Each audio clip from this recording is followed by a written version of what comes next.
Hallelujah, praise the Lord. ஆண்டவராகிய இயேசு கிறிஸ்து நாமத்தினாலே உங்களை வாழ்த்துகிறேன். கர்த்தர் உங்களை ஆசீர்வதிப்பாராக. இன்றைய நாள் மெய்ப்பனின் சத்தம், சங்கீதத்தின் புஸ்தகம் 20ஆம் அதிகாரம் 4ஆம் வசனம். அவர் உமது மன விருப்பத்தின்படி உமக்கு தந்தருளி உமது ஆலோசனைகளை எல்லாம் நிறைவேற்றுவாராக. நாங்கள் உமது ரட்சிப்பினால் மகிழ்ந்து எங்கள் தேவனுடைய நாமத்தினாலே கொடியேற்றுவோம். உமது வேண்டுதல்கள் எல்லாம் கர்த்தர் நிறைவேற்றுவாராக. நிறைவேற்றுவாராக நிறைவேற்றுவாராக. ஆமா, மன விருப்பத்தின்படி நம்முடைய மன விருப்பம் சரியானதா இருந்துச்சுன்னா நிச்சயம் அது நிறைவேறுங்க. நம்முடைய மன விருப்பம் கர்த்தருக்கு தவறா இருக்குது, அது சரியில்லைன்னு அவருக்கு தெரிஞ்சதுன்னா அவர் அதை நிறைவேற்ற மாட்டார். என்ன புரியலையே பாஸ்டர்? ஆமா, உங்க மனதின் விருப்பம் அது தேவனுக்கு உகந்ததா இருந்துச்சுன்னா, அதான் சொல்றாரு, உங்க மன விருப்பத்தை எல்லாம் உங்களுக்கு தந்தார், உங்களுக்கு தருவார். அது ரொம்ப முக்கியமானது. எல்லாத்துக்கும் ஆசைப்படக்கூடாது இல்லை. எதுக்கு ஆசைப்படணுமோ அதுக்கு ஆசைப்படணும். நிச்சயமா அது கொடுப்பாரே. அதான் சொல்றாரு, உங்களோட ஆலோசனைகள் எல்லாம் உங்களுக்கு தேவையானது, உங்களுக்கு பிரியமானது, உங்களுக்கு பிடித்தது, இல்லை உங்களுக்கு உகந்தது, அதை அவர் அப்படியே செய்து கொடுப்பாராம்.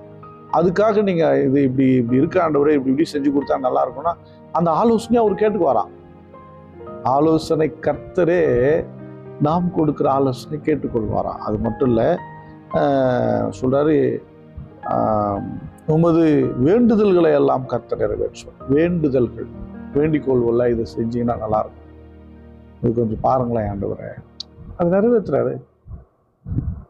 நிறைய பேருக்கு நான் நினைச்சு நடக்கலையே, அப்பா நீங்க என் மன விருப்பம் நடக்கலையே. அவர் எப்படின்னா, உங்க மன விருப்பத்தை அவர் கனம் பண்றாரு. ஆனா அதே விதத்துல அது உங்களுக்கு ஏற்றதான்னு பாக்குறாரு. அது உங்களுக்கு ஏற்றதா, உங்களுக்கு சரியானதான் பாக்குறாரு. அப்போ அவருடைய மனது எப்படி இருக்கு பாருங்களேன். சில நேரம் விட்டுறாரு. உன் மன விருப்பத்தின் படி போறியா போ அப்படின்னா, யாரை போலதான்னா சிம்சோனை மாதிரி போக வேண்டியதுதான். அவனுக்கு மனம் எங்கெல்லாம் தெரியுதோ அவன் அப்படிலாம் போயிட்டான். கடைசியில அவன் லக்க என்ன பண்ணல, முடிக்கவே இல்லையே.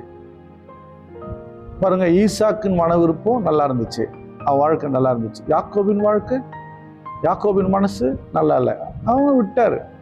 படாத பாடுபட்டு கடைசி காலகட்டத்தில் லோல் பட்டு இருக்க வேண்டியதா போச்சு. ஏசா அவன் விருப்பத்தின்படி விட்டார் போன்ட்டு.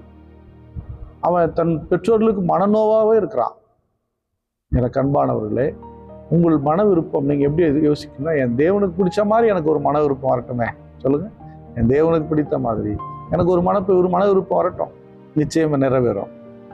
உங்க வேண்டுதல் எல்லாம் கர்த்தர் நிறைவேற்றுவார்.